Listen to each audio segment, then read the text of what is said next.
예. 날씨가 너무 무덥습니다. 오시는데 너무 애쓰셨어요. 우리 옆에 분들하고 한번 샬롬하고 인사 한번 할까요? 예, 샬롬, 예, 샬롬, 예.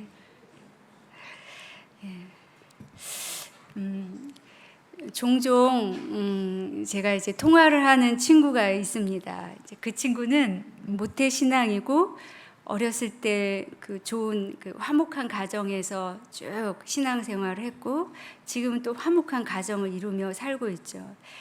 온 가족 신앙생활을 하며 교회 봉사도 열심히 하고, 예, 늘 얼굴에는 미소가 떠나지 않는 그런 친구입니다. 그래서 그 친구를 보면 누가 보아도 참 평화롭다, 좋다, 이런 느낌을 받죠. 그런데 이런저런 이제 이야기를 나누다가 그 친구가 갑자기 빨리 천국에 가고 싶다고 이런 이야기를 꺼내더라고요. 그래서 많이 힘들어? 제가 이렇게 물어봤죠. 했더니 자신은 오랫동안 어렸을 때부터 신앙생활을 했지만 정말 행복해 이런 느낌이 없다는 겁니다. 그러면서 요즘 기도하는 제목이 하나님 저 정말 행복하고 싶습니다 이렇게 기도한다는 거예요. 그래서 저도 그 얘기를 들으면서 저도 저한테 이제 물어보죠. 너 행복하니? 근데 저도 금방 행복해 이런 답변이 안 나오더라고요. 여러분들은 행복하십니까? 아이고 아멘 하시는 분이 많네요. 예, 감사합니다. 예, 우리들은 사실 이 보석과 같은, 그쵸? 보석과 같은 영혼 깊은 그 주님의 복을 잊고 살 때가 너무 많은 것 같습니다. 그리고 놓칠 때가 너무나 많지요. 이미 있는 그것조차도 우리가 놓칠 때가 너무 많다는 것을 이 본문을 보면서 다시 한번 보게 됩니다. 이 신명기 33장은 모세가 임종을 앞두고서 이스라엘에게 보내는, 이스라엘에게 축복하는 메시지입니다. 여러분, 이삭이 죽을 때 에서와 야곱이죠. 야곱과 에서에게 축복하죠. 또 야곱이 죽을 때 그의 아들들에게, 혈육이죠, 다 아들들에게 축복을 합니다. 모세도 이제 자신의 임종을 앞두고, 근데 모세는 누구죠? 이스라엘 전체 공동체죠. 이미 이스라엘은 엄청난 수죠. 이스라엘의 지도자였던 모세는 이제 이스라엘 각 지파마다 축복을 합니다. 근데 축복의 내용을 보면, 모든 축복이 사실은 하나님이 주시는 축복입니다. 각 지파에 축복을 한 다음에, 그리고 이 오늘 본문은 26절에서 29절은 결론 부분이죠. 결론. 그래서 결론 부분인데, 우리가 26절, 29절에 보면 여수르니여 하나님 같은 이가 없도다. 29절에 보면 이스라엘이여 너는 행복한 사람이로다. 이렇게 서로 쌍을 맺추며 강조를 합니다. 그러면 이 모세의 축복 속에서 우리는 진정한 행복이 어디서 올까 한번 우리가 같이 묵상해 보면 좋겠습니다. 첫 번째, 진정한 행복은 우리가 누구인지 아는 것에서부터 시작합니다. 특별히 33장에는 여수룬이 2번 나오죠. 첫 번째 33장 초반에 나오고요. 오늘 26절에 여수룬이여 하나님 같은 이가 없도다라고 나오죠. 이 여수룬은 많이 나오는 단어가 아닙니다. 구약에서 4번만 나옵니다. 이 여수룬은 야샤르라는 동사, 야샤르라는 동사는 어떤 뜻이냐면요, 바르다, 올곧다, 옳다, 의롭다 이런 뜻입니다. 거기에서 이제 명사형으로 여수룬 이렇게 왔는데, 그러면 뭐죠? 의로운 자, 의로운 사람이라는 뜻이죠. 그래서 이 여수르는 32장 이 전장에 보면 모세가 노래하는 장면에서 한번 나오고요. 33장에 2번, 그리고 이 뒤에 이사야서에서 또 한 번, 이렇게 총 4번 나옵니다. 그래서 뒤에 이사야서도 우리가 살펴보겠지만 이 여수르는 야곱을 지칭하기도 하고 이스라엘, 여술은 다 동일한 말이죠. 사실 야곱의 이름이 이스라엘이었고 이스라엘 민족이 확대된 것이 이스라엘 공동체, 그리고 지금 모세가 축복한 여수룬도 이스라엘 전체를 통틀어서 이제 부르는 이름이죠. 근데 여수룬은 애칭입니다. 별칭입니다. 예를 들면 우리 아들들, 우리 딸들을 부를 때 이름을 부르기도 하지만 가끔 우리 어떻게 부르죠? 아이고 우리 이쁜이, 우리 사랑둥이, 아이고 우리 귀염둥이 이렇게 부르죠. 아주 친밀한 이 여수르는 그런 애칭입니다. 이스라엘아, 야곱아 하는 것보다 좀 더 이렇게 애칭에 가까운 친밀한 이런 이름입니다. 그래서 근데 그 친밀한 이름이 뜻이 뭐죠? 의로운 자야, 바른 자여, 올곧은 사람이여, 올곧은 누구야 이렇게 부르는 거죠. 자, 이스라엘이 이 이야기를 들었을 때 이스라엘 마음이 어땠을까요? 자, 이스라엘 하면 누구를 떠올렸겠죠? 야곱을 떠올렸겠죠. 근데 야곱은 사실 의로운 자였나요? 아니죠. 뺏고 속이는 대명사였죠. 그래서 야곱을 떠올리면 절대 의로운 사람이 아닙니다. 발꿈치 잡고 만져 나오겠다고, 그리고 형의 장자권 어떻게 해서든 뺏고, 그 삼촌 집에서도 물론 삼촌이 잘못했지만 어쨌든 속임수와 이 그 얇은 수를 써서 계속 무언가를 얻으려고 그렇게 험난한 세월을 살았던 사람이 야곱입니다. 근데 이 야곱 이스라엘을 다른 말로 의로운 자요, 바른 자요, 이렇게 옳은 자요 이렇게 부르실 때 이스라엘에는 어떤 부담감이 생겨요? 우리 하나도 그렇지 않은데, 야곱 그렇지 않은데, 우리 하나님께 의로운 행동 올곧지 않은데, 이런 마음이 딱 왔을 것입니다. 그러면서 그렇지 않음에도 불구하고 모세를 통하여서 의로운 자야, 아이고 귀한 의로운 자야 이렇게 부르시는 거죠. 그럴 때 이스라엘은 이 여수룬을 들을 때 하나님, 특별히 여수룬이여, 이스라엘이여, 너와 같은 백성이 없다. 너와 같이 구원을 얻은 백성이 누구냐? 너는 행복한 사람이다 라는 말을 들었을 때 이 의로운 자란 칭호를 받은 것도 이스라엘 자신들의 그것과 아무 상관없이 받은 하나님의 은혜고, 그것을 통해서 행복한 자라고 부르시는 것도 우리의 어떤 것으로 행복을 이루는 게 아니라, 행복한 것이 아니라 하나님이 주신 행복이구나 라고 절감을 했을 것입니다. 그리고 이 여름 이 여수룬이라는 이름을 들을 때마다 하나님의 은혜를 떠올렸겠죠. 자, 여수룬의 또 다른 용례는 이사야서 44장에 보면 나옵니다. 이사야 44장은 이사야 44장의 전체적인 맥락은 이스라엘의 범죄함, 그 허물을 없는 것 같이 다 덮으시고 그를 도우시고 그를 이끌어내신다는 그런 말씀입니다. 그 중에 이사야 44장 1, 2절을 우리 함께 보겠습니다. 우리 함께 읽도록 하겠습니다. 시작. 나의 종 야곱, 내가 택한 이스라엘아, 이제 들으라. 너를 만들고 너를 모태에서부터 지어낸 낸 너를 도와줄 여호와가 이같이 말하노라. 나의 종 야곱, 내가 택한 여수르나 두려워하지 말라. 여기서 야곱, 이스라엘, 여수른 다 나오죠. 하나님은 이스라엘 부르는 칭호를 다 불러서 이제 부르십니다. 그러면서 뭐라고 그러시냐면 나의 종 야곱, 내가 택한 이스라엘 들어라. 어떤 사람이냐면 너희들은 내가 너를 만들었고 너를 모태에서부터 지어냈고 너를 도와줄 여호와니라. 그러면서 나의 종 야곱, 내가 택한 여수르나 두려워하지 말아라. 여수르나 애칭, 제일 나중엔 애칭을 부르시면서 내가 도울 구원자이시다, 두려워하지 말아라 이렇게 말씀하시죠. 즉 야곱, 이스라엘, 여수른 다 이 행복은 어디로부터? 하나님으로부터 온 구원, 그 구원을 받은 사람이기 때문에 오는 행복임을 이 구절에서도 알 수 있죠. 우리 시편 46편에서 시편 기자는 또 어떻게 표현했는지 한번 보겠습니다. 시편 146편 5절 시작.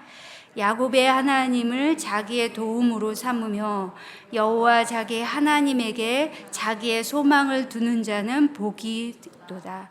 여호와 자기 하나님에게 자기의 소망을 두는 자는 복이 있다. 누구에게 두는 자? 하나님에게 소망 두는 자는 복이 있다는 것이죠. 즉 여술은 이스라엘 야곱, 오늘 본문에서는 여술은 의로운 자여, 이것은 하나님이 이스라엘을 의로운 자로 칭하시며 너는 그래서 행복하다라고 말씀하시는 겁니다. 두 번째, 진정한 행복은 하나님과 함께하는 것입니다. 29절을 우리 함께 읽어볼까요? 29절 시작. 이스라엘이여 너는 행복한 사람이로다. 여호와의 구원을 너같이 얻은 사람이 누구냐? 그는 너를 돕는 방패시요 내 영광의 칼이시로다. 내 대적이 네게 복종하리니 네가 그들의 높은 곳을 밟으리로다. 자, 이 말씀은 이스라엘의 과거 어떻게 구원을 행하셨는지, 또 현재 어떻게 인도하시는지, 또 앞으로 영광의 칼로 부딪히는 이제 맞닥뜨릴 대적을 어떻게 복종시키실 것인지 하나님이 다 설명해 주시면서 그러므로 너는 행복한 사람이로다 이렇게 말씀하시죠. 자, 그러면 이 말을, 이 축복을 하는 모세는 정말 행복한 사람이었을까요? 성경에는 모세가 행복했다라는 구절은 나오지 않습니다. 어쩌면 성경을 읽다 보면 여러분은 우리가 생각해보면 모세 참 그렇게 어렵게 애굽 출애굽 시킨 그 장본인이 막상 가나안 목전을 두고 너는 여기까지다. 하나님 저 가고 싶어요. 저를 좀 꼭 보내주세요. 하지만 하나님이 두 번 다 너는 여기까지다 했을 때 모세 너무 안 됐다. 나라면 너무 실망했을 거다. 이런 생각이 우리도 자연스럽게 들죠. 그래서 모세는 아마도 내가 못 들어갔는데 너희들은 들어가니 너희는 정말 행복한 사람이야. 나 정말 들어가고 싶은데 나는 못 들어갔는데 너희 정말 들어가니 행복해. 이렇게 말하는 걸까요? 저는 그렇게 생각하지 않습니다. 모세는 이 고백 속에 이스라엘이여 너는 행복한 자로다. 이 고백 속에는 모세 자신도 나도 행복한 자다라는 고백이 들어있다고 생각합니다. 29절 말씀 보면 과거, 현재, 미래 이스라엘을 어떻게 인도하셨는지 인도하실 것인지 나와 있죠. 사실 그거는 모세가 쭉 경험했던 거와 동일하죠. 모세는 죽음의 위기, 2살 어린 영아 학살을 하는 바로의 위협 속에서도 살아났고 자기 요셉의 자기 어머니의 품에서 또 살았습니다. 애굽의 왕자처럼 살았지만 히브리인의 정체성을 가질 수 있었죠. 어머니의 품속에서 히브리인 어머니의 친어머니 품속에서 자랐기 때문에 40년 미디안 광야에서 생활하고 80세에 부름을 받았을 때 그는 그가 할 수 없는 영역을 넘는 하나님의 능력을 그가 마음껏 보고 뿐만 아니라 이스라엘 백성들을 인도하는 지도자로 설 수 있었죠. 그 중에는 수많은 고난과 비방과 어려움, 차라리 나를 백성들 이렇게 하는데 나 너무 힘듭니다. 하나님 앞에 그렇게 토로하지만 그의 인생을 그가 돌아봤을 때 그만큼 하나님의 역사하심을 본 사람이 없죠.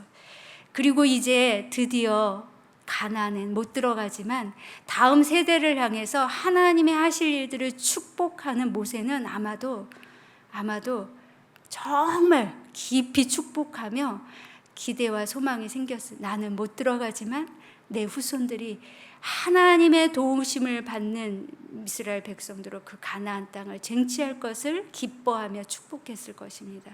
그리고 여기까지다 라고 했을 때 한편으로는 하나님, 저 하나님이 하시고자 하신 일 다 한 거 너무 감사합니다. 하나님 이제 깊은 하나님의 안식 속으로 이제 쉴 수 있으니 이제 너무 좋습니다. 이런 마음이 들었을 겁니다. 실제로 하나님은 모세를 직접 장사하셨고 사람들이 어떤 것에 관여하지 않도록 그를 직접 하나님 품으로 데려가시죠. 그래서 모세는 하나님과 동행했기 때문에 그가 하나님이 여기까지라고 했을지라도 그는 참 행복한 사람이었다고 생각을 합니다. 자, 그러면 이 축복의 말씀을 받는 이스라엘 사람들은 정말 행복한 기분이 들었을까요? 행복한 마음이 들었을까요? 1차적으로는 자, 이스라엘 이 백성들 상황이 어떻죠? 이제 가나안 목전이 있습니다. 모세는 이제 죽을 것입니다. 그런데 모세만 죽은 게 아니라 그 전에 자신들의 어머니, 아버지, 할아버지, 할머니가 광야에서 다 죽은 상태입니다. 여러분, 이들은 할머니 세대, 어머니 세대와 함께 광야에서 있었습니다. 부모님들이 얼마나 그 가나안 땅을 가고 싶었는지, 그리고 출애굽해서 그 40년 동안 하나님이 어떻게 이 어머니 세대, 할머니 세대를 이끄셨는지 그걸 다 들었을 것입니다. 그런데 부모님들이, 할머니들이 다 그 땅을 보지 않고 죽게 되죠. 1차적으로는 아팠을 것입니다. 우리 엄마도 같이 들어가면 좋은데. 그리고 그 죽음을 다 경험하며 이제 슬픔과 두려움도 있었겠죠. 왜 두렵겠습니까? 이제는 전투해야 됩니다.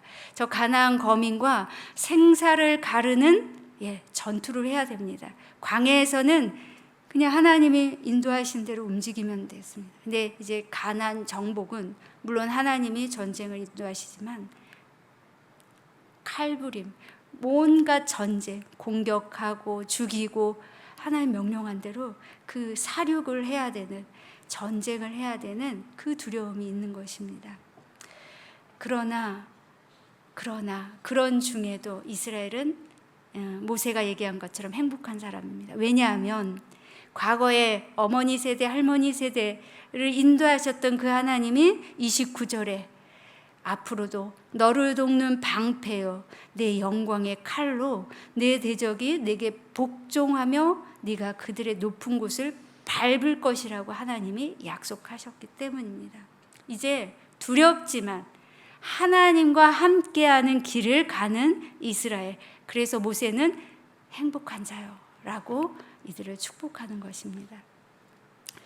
여러분, 그러면 우리의 행복도 한번 돌아보면 좋겠습니다. 우리의 행복도 사실은 우리가 누구인지를 아는 것부터 출발하죠. 우리의 자녀들이 내가 엄마 아빠의 사랑을 받는 아들, 딸임을 알 때 그들이 행복한 거죠. 그걸 모른다면 우리 엄마 아빠가 그냥 나에게 밥 주고 빨래 해주고 나를 학교 보내주는 그것만 생각한다면 그들이 행복해 이런 못 느끼겠죠. 하나님이 우리와 함께 우리의 행복의 근원이, 그래서 우리의 정체성은 하나님 안에 있는 하나님의 자녀임을 알 때 우리는 행복함을 더 깊이 느낄 수 있죠. 또 두 번째는 인생을 어떻게 인도하시는지 구원의 여정을 돌아보면, 그리고 지금 현재 어떻게 하나님이 인도하시는지 정확히는 모르지만 앞으로 또 어떻게 인도하실지는 모르지만 그러나 하나님이 약속하셨기 때문에 우리는 행복한 사람임을 더 깊이 느낄 수 있습니다. 여러분이 원하는 것, 개인적으로 원하는 것 얻을 때 물론 행복합니다. 근데 그 행복은 그렇게 오래 못 가죠. 얻으면 더 그 너머 얻고 싶고 사실 그 우리의 얻고 싶은 것은 한계가 없죠. 그리고 그래서 만약 여러분이 혹시 원하는 것을 다 얻었다고 봅시다. 그런데 만약 예수님이 없다면 원하는 것을 다 얻었어요. 그런데 예수님이 없다면 여러분 그게 진정한 행복일까요? 반대로 예수님이 나와 함께 한다면 내가 원하는 것을 얻지 못한다고 그래서 그게 불행은 아니죠. 오히려 그것이 행복일 수 있습니다. 그래서 세 번째, 진정한 행복은 우리의 어떠함에서 있는 게 아니라 우리의 어떠함 너머에 있는 거죠. 그래서 우리가 당신은 행복하십니까? 라고 했을 때 머뭇머뭇, 주저주저 내가 행복한가? 멈칫하는 것은 우리의 어떠함에 이렇게 머물러 있기 때문일 수도 있습니다. 아까 보석처럼 깊이 우리 영혼 깊이 있는 하나님, 주님과 동행하는, 그래서 주님이 동행하는 거는 뭐죠? 내가 가는 길 주님이 따라오도록 하는 게 아니라 주님과 동행은 주님이 가는 길 내가 따라가는 거죠. 그 따라가는 길, 그 뭡니까? 순종의 삶입니다. 순종의 삶을 살 때 사실은 우리 영혼 깊은 곳에 샘솟는 기쁨이 솟게 되죠. 우리 일상은 늘 행복한 일만 있는 것도 아니고 늘 안 좋은 일만 있는 것이 아닙니다. 즐거운 일, 기쁜 일, 슬픈 일 막 번갈아 가면서 어떤 때는 이게 계속 오죠. 그런데 그 너머에 있는 진정한 행복을 우리가 계속 캐내고 발견해야 될 것입니다. 그렇다고 우리는 우리에게 닥친 일, 좋은 일, 나쁜 일 피할 수는 없습니다. 계속 직면하게 되죠. 그럴 때 슬플 때 슬퍼하고 기쁠 때 기뻐하고 또 아플 때 아프고 감격할 때 감격할 수밖에 없는 것이 우리 인생이죠. 슬픈데 슬퍼하지 않아야 되고 아픈데 아프지 않도록 막 이를 악물고 그렇게 해서 나는 행복해, 나는 좋아, 이것이 행복일까요? 아니죠. 슬플 때는 마음껏 우는 것이 행복입니다. 또 기쁠 때는 어린아이처럼 기뻐하십시오. 또 아플 때는 또 그것을 아파하십시오. 그런데 중요한 것은 주님 앞에서 주님과 함께 주님이 이끄심을 따라서 울고 웃으시면 됩니다. 여기에 대면할 때 이 울음과 웃음, 슬픔과 기쁨, 이 모든 것을 주님 안에서 깊이 대면할 때 사실은 우리 영혼 깊숙한 곳에 우리도 알 수 없는 위로와 기쁨이 있습니다. 오늘 이 말씀은, 이 신명기 말씀은 모세 자신에게도 뿐만 아니라 이스라엘 자손에게 그 말씀을 전달하는 것 같습니다. 하나님 안에 있을 때 여전히 우리는 어떤 상황에 상관없이 복 있는 사람입니다. 슬프지만 행복한 사람, 아프지만 행복한 사람, 역설적인 행복을 누리는 사람이죠. 그래서 주님의 임재의 복을 더 받는 행복한 사람입니다. 여러분, 예수님이 불행한 사람이었습니까? 아니면 행복한 사람이었습니까? 예수님이 불행한 신이 하나님이었습니까? 예수님이 행복한 하나님이셨습니까? 어찌 보면 예수님을 보면 정말 슬프게 자기 희생과 눈물로 세상을 살아가셨죠. 사람들과 웃으시기도 하고 웃기도 하시고, 나사로 죽음 앞에서는 나사로를 살릴 것을 아시면서도 예수님은 우십니다. 십자가를 앞두시고 고뇌하셨죠. 그러나 하나님께 순종함으로 죽임을 당하셨습니다. 자, 누구도 예수님을 불행한 사람이었다고, 불행한 하나님이었다고 이야기할 수 없습니다. 십자가를 바라보는 많은 군중은 하나님이시면서 자기를 구원하지도 못하는 정말 불행한 하나님으로, 불행한 사람으로 보았죠. 그러나 예수님은 불행한 사람도 불행한 하나님도 아니었습니다. 왜냐하면 그분은 하나님과 함께 했고 끝까지 하나님께 순종하였으며 하나님 안에 거한 하나님의 사람, 하나님이셨던 행복자였습니다. 그래서 예수님은 산상순, 유명한 그 산상순 첫 설교를 무엇에 관해서 이야기했죠? 행복에 대해서 말했습니다. 가장 먼저 본격적인 설교 내용이 행복에 관한 것이었습니다. 그것이 무엇이죠? 팔복입니다. 팔복은 세상의 복과는 전혀 다른 복입니다. 그 마카리오스, 헬라어 마카리오스, 더없이 행복한 건데, 축복받은 건데 다른 어떤 것과 비교할 수 없는 더 없는 행복이라고 표현합니다. 원어에 깊이 들어가면 그런 행복입니다.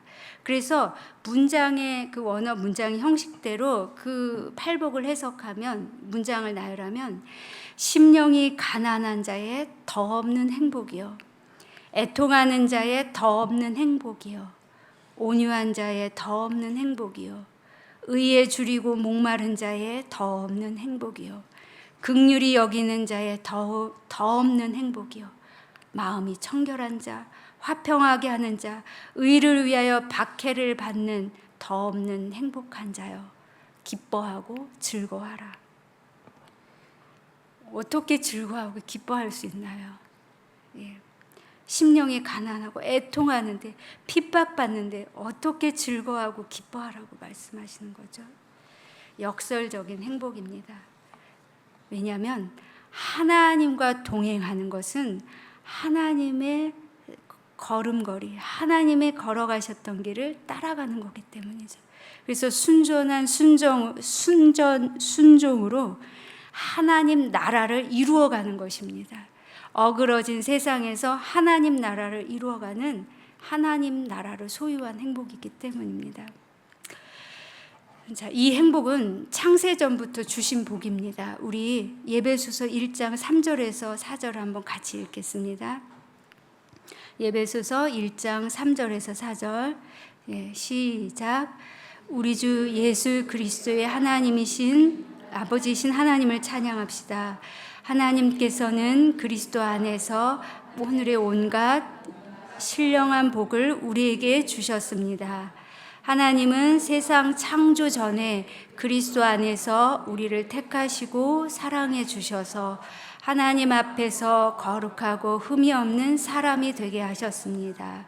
하나님은 하나님의 기뻐하시는 뜻을 따라 예수 그리스도를 통하여 우리를 하나님의 자녀로 삼으시기로 예정하신 것입니다.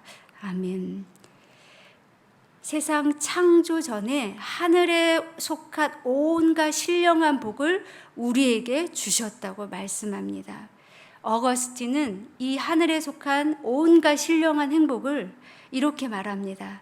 그리스도인은 이 땅에서 누리는 제한적인 행복을 지나 완전한 행복, 완전한 소망이 있는 하나님 나라, 영원한 도성을 소유한 사람이다. 말씀을 마칩니다. 여러분에게도 한번 질문해 보십시오. 우리 그 친구가, 하나님, 여태까지 저는 행복하다는 느낌이 없었습니다. 하나님, 저도 정말 행복하고 싶습니다.